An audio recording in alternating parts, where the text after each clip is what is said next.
There is a personality type more dangerous than the narcissist, more effective than the psychopath, and far harder to detect than either. It's called the dark empath. And today you are going to learn exactly what they are, how they operate, and the 3 specific ways they use empathy as a weapon. So you can recognize one before they get close enough to matter. Chapter 1: What the dark empathy actually is.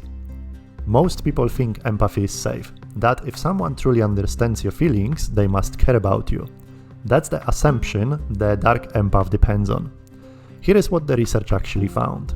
In 2021, psychologist Nadia Hayem and her team studied nearly 1,000 people, measuring both dark personality traits: narcissism, Machiavellianism, psychopathy, and empathy. They expected those 2 things to sit on opposite ends of the scale.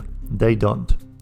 What they found was a distinct cluster of people who scored high on both: high empathy, high dark traits, existing comfortably in the same person. They named this cluster the dark empath. And here is the number that should make you pause. Roughly 1 in 5 people fits this profile. More common than the classic dark triad personality. More common than you would want to believe. But here is the detail worth holding onto, and we will come back to this later. The empathy a dark empath uses is not the kind you think it is. It's a different type entirely, and that difference explains everything. Chapter 2: They read you before you know you are being read. Psychologists distinguish between 2 types of empathy. Type 1: affective empathy, feeling what another person feels, emotional resonance, genuine shared experience. And type 2: cognitive empathy, understanding what another person feels, perspective taking, accurate emotional mapping, without the emotional response. The dark empath runs almost entirely on cognitive empathy. They know exactly what you are feeling, they just don't feel it with you. That distinction is not subtle in practice. It's the difference between someone who cries with you and someone who knows precisely that you are about to. This is what makes them so effective in a room. They are not reacting to the social environment. They are reading it, cataloging it, running quiet calculations. Who's insecure? Who needs validation? Who is carrying something they haven't said yet? Who is trying too hard? Who is pretending not to care? They see it, all of it, and they file it away.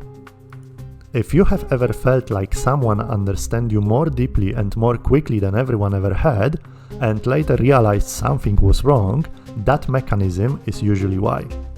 Researchers describe this as the use of cognitive empathy to achieve social control.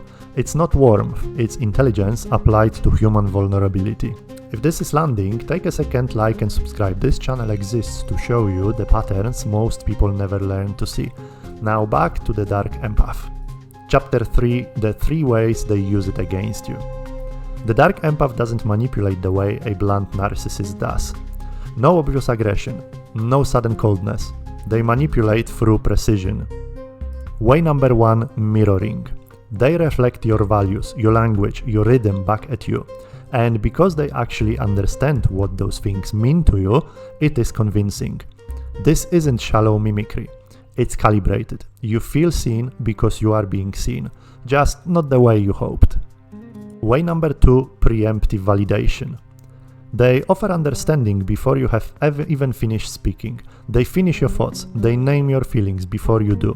This creates what researchers call felt closeness, a sense of deep emotional safety that forms unusually fast. That speed is the tell. Genuine intimacy takes time. Dark empath intimacy is engineered.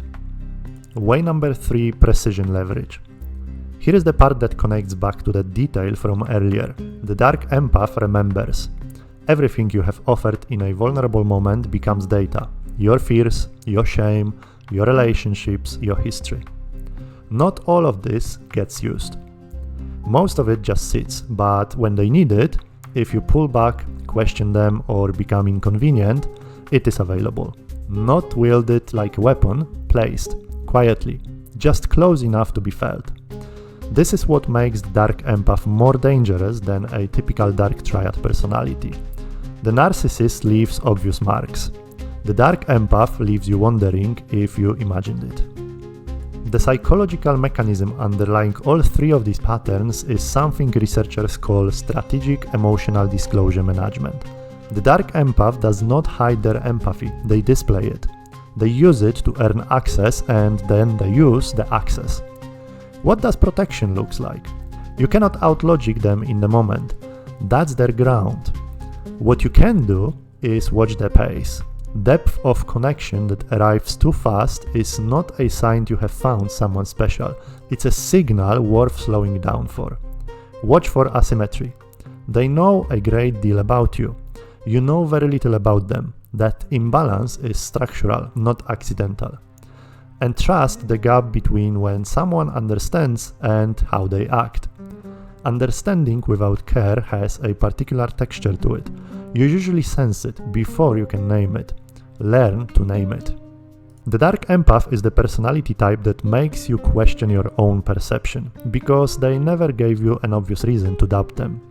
Now you have a framework for what you are actually sensing.